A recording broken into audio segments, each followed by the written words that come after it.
Hello, arborist and tree service companies. My name is Justin Rademacher with Arborist Marketing Pros, and welcome to the Branching Out podcast. This podcast is specifically designed for tree companies to help them grow and scale their business. And we'll discuss things like marketing tips, tricks, and ultimately how to put yourself in a position of success in your forth. Now, this podcast will also be having guests on, but today we just wanted to take a second. I just wanted to take a second and talk about the Google search results page and give you guys some low-hanging fruit with how you can grow and scale and get more customers to find your tree service business. Um, Now, one of the things that we see on a regular basis is that, in our industry, it's very common to have a sales process that looks something like, you might have an inbound lead that comes in from a phone call, website, or maybe you're purchasing leads through like an Angie's or some other third party. And you'll go out there and you'll do your estimate. And while you're there, you'll have your walkers kind of, canvass the area, look for other opportunities, knock and set up another estimate, right? Which is phenomenal. One of the challenges, or opportunities, I should say, is we see a pretty big opportunity with companies not leveraging their Google reviews. And so today I kind of wanted to talk about why your reviews are so important and give you some tips and tricks that we'll just tell our clients to do that have significantly impacted their search results. So, um, first and foremost, I think everybody probably is familiar with what a Google review is, and probably if you've been doing this for a while, you've also tried to combat some negative Google reviews, which is very important to make sure you're staying on top of those. But one of the easiest, quickest wins that you can have as a business owner is if you don't currently have a process for capturing Google reviews and you're not really putting your money where your mouth is and incentivizing your team to go after these Google reviews, then that is a huge opportunity. If you've heard the term SEO, search engine optimization, you're aware that there are a bunch of folks just like myself that are in the industry that this is what we do day in and day out. It can get very, very complicated. It can get very complex. It can get very expensive to do search engine optimization proper.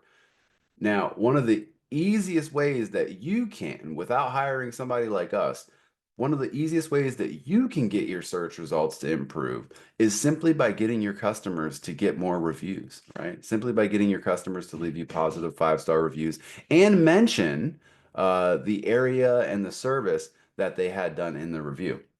So, when we're thinking about things like local SEO, and when I mean local SEO, I'm going to share my screen if you're happen to be watching this version of the podcast. But I'm going to share my screen and tell you the difference here.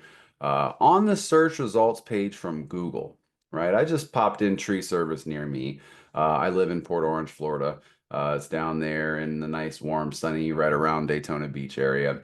But the very first thing that I see up here is going to be the Google local service ads. You're probably familiar with that. These are essentially a competitor of Angie's, right? Or other third-party leads where you're paying Google every time somebody messages you or calls you.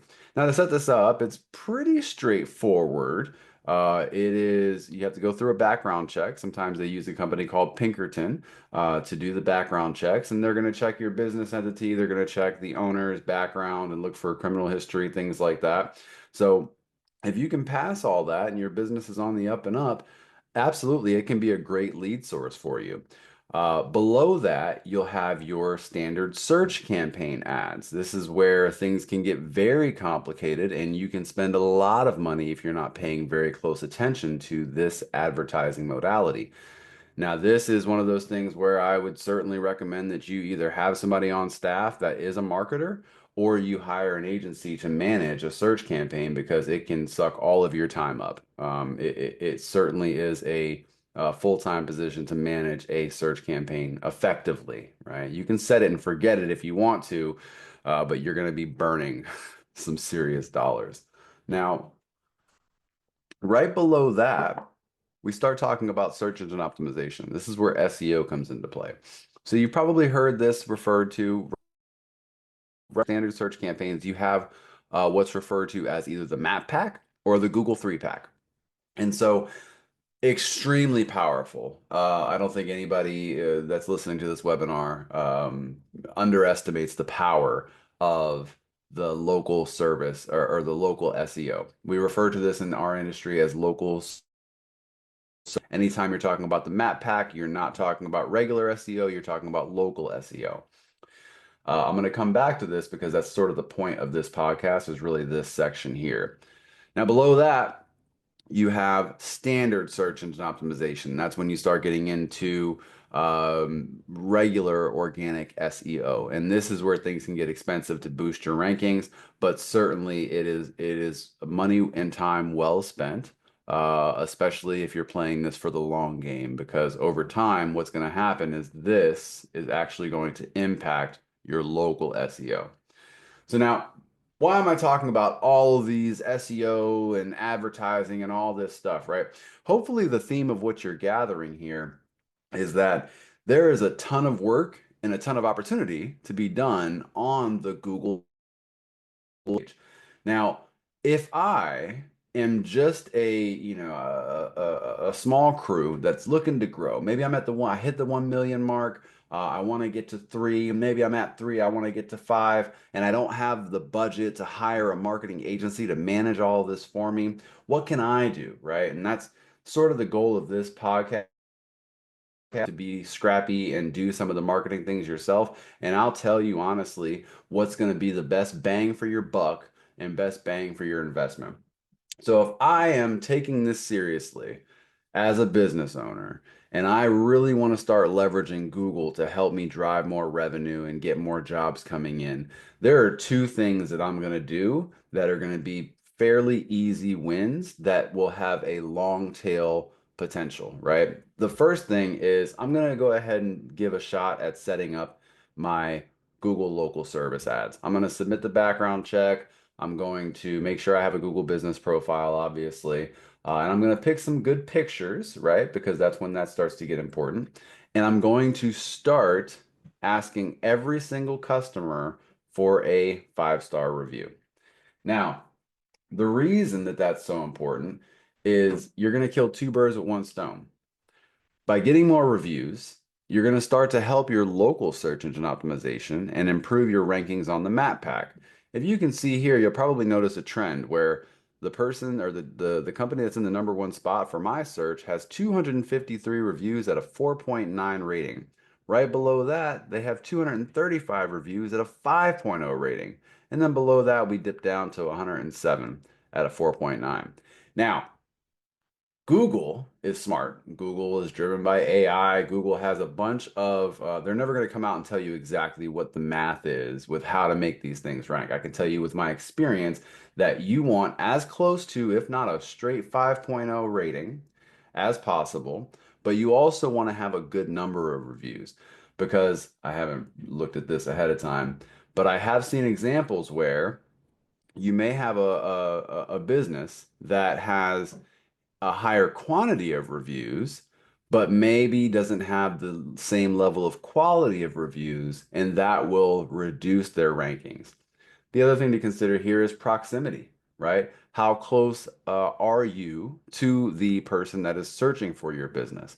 And if you're in a very competitive area, that's when it starts to get even more important to start investing into organic search engine optimization, aka how's your website, right? Now, some of the things that we've had some success with in the past has been, we'll walk into a business and they'll have done 50, 60, 100 jobs over the past quarter, past 2 quarters, and we really never asked those individuals for reviews. We've had companies actually just pick up the phone and call all their previous contracts, check in, right? Hey, this is so service.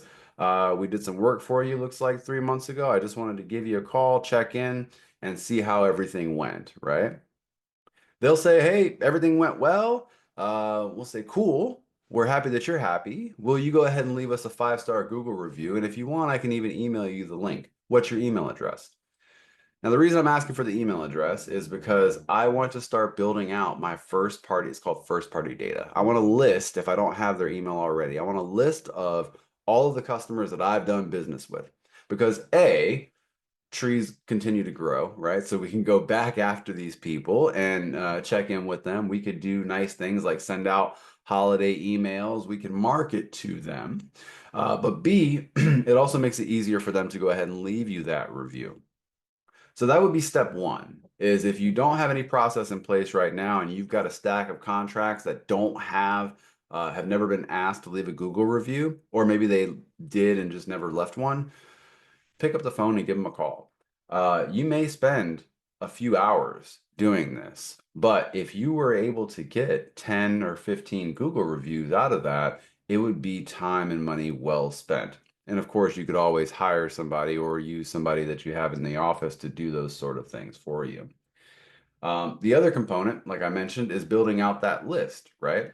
We've had companies implement this strategy, start calling back those customers, and they were surprised that while they had them on the phone, the customers were raising their hand and saying, wait a minute, wait a minute. I also have this other tree that needs trimming. Would you guys be able to come out and give me an estimate? So you may actually get some jobs booked just from calling your customers that you've already done work for. So it can be it can be multi-beneficial for you to take this.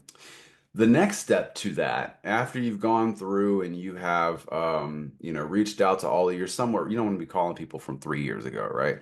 But after you've gone through and called your somewhat recent customers from the last 6 months or so, would be to consider how can I make this a process moving forward that's going to be scalable, repeatable, and I'll actually have my team asking for reviews, and I feel confident that we've done everything that we can.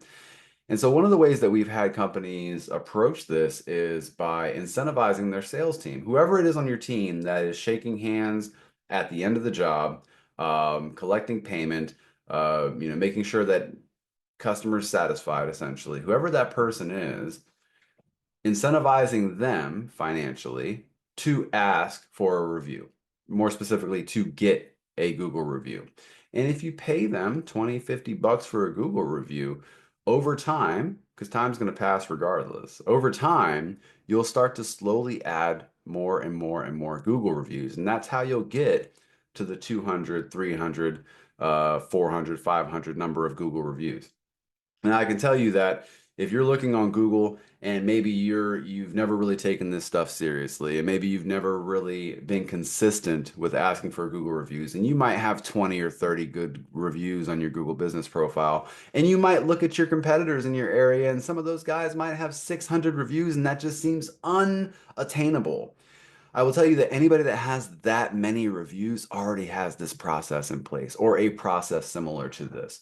Now, if you're working with an agency, we handle a lot of that type of stuff. So if you have another agency, pick up the phone and ask them, hey, how can you guys help me with my reputation management? They may have systems like we do where we can automatically send out text messages and ask for reviews.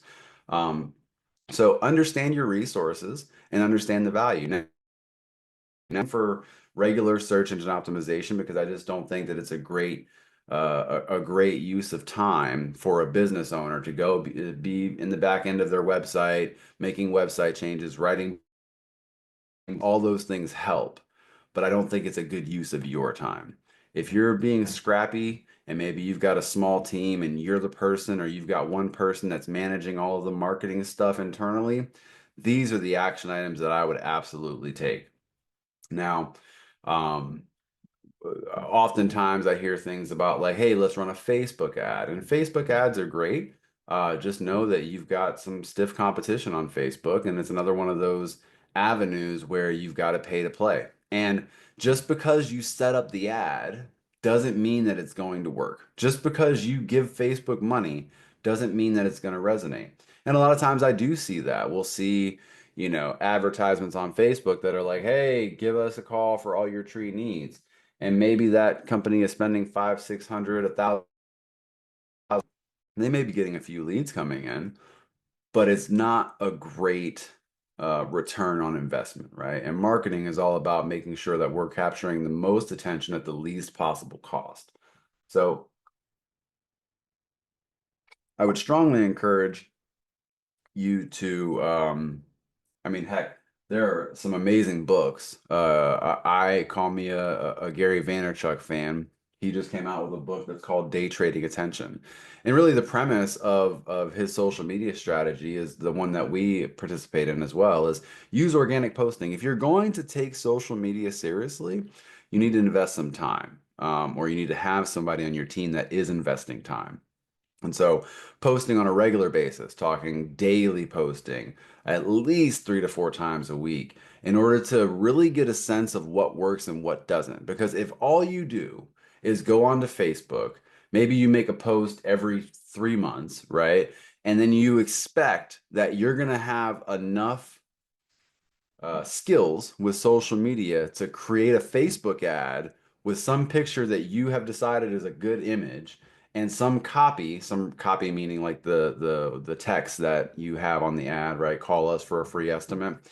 If you think that posting once a month gives you enough understanding of the platform to actually run a successful ad campaign, you're going to be mistaken, right? What will happen is if you post regularly or you have somebody that does post, start to get a sense of, hey, this got some good engagement. Um, our viewers like to see this type of content, and this picture really did well, or this video really did well. And that then becomes the creative. That's the image or the video or the artwork that you use when you create the ad, right? Because it's already been tested. You know that it resonates with your audience. Then you can play around with different variations of the copy, which is the text that you write out about the ad. The offer, it needs to be a good offer, right? It can't just be call us for a free estimate. I mean, you can, but free estimate is sort of played out in 2024. You have to be creative and think about what would actually get somebody's attention as a good deal, right? Because that's what people are looking for. Um, and that then becomes a campaign that is viable, right? That's a campaign that might actually be successful and get you a pretty good return on investment. But in order to do that, you've got to have the skills or have somebody that does have the skills. So I think that's mainly, those are some of the main things that I wanted to talk about on this episode is making sure that we are managing our reputation appropriately. And that's the reviews from all channels. If you have a negative Google review come in, make sure that if it's fits the criteria, you can dispute those reviews. Um, if you did nothing else, if you did nothing else, focus on getting good quality reviews on Google because that will pay the most dividends for the least amount of investment, both from a time perspective and financially. Uh, so if you have any questions, you can always reach out to us. We're happy to help. I mean, we really do love this game of marketing, digital marketing, and we really just enjoy helping tree companies because we find that um, generally everybody just wants to do a good job for their clients, for their customers, and be able to go home, sleep at night, and provide a fair service at a fair price. And so we're on a mission to help the tree industry grow and become more aware of marketing and digital marketing and help us find those low-hanging fruits and those opportunities. So, shout, appreciate you listening if you made it this far into the podcast. Otherwise, I hope that you all have a phenomenal day and don't do anything I wouldn't do. Bye for now.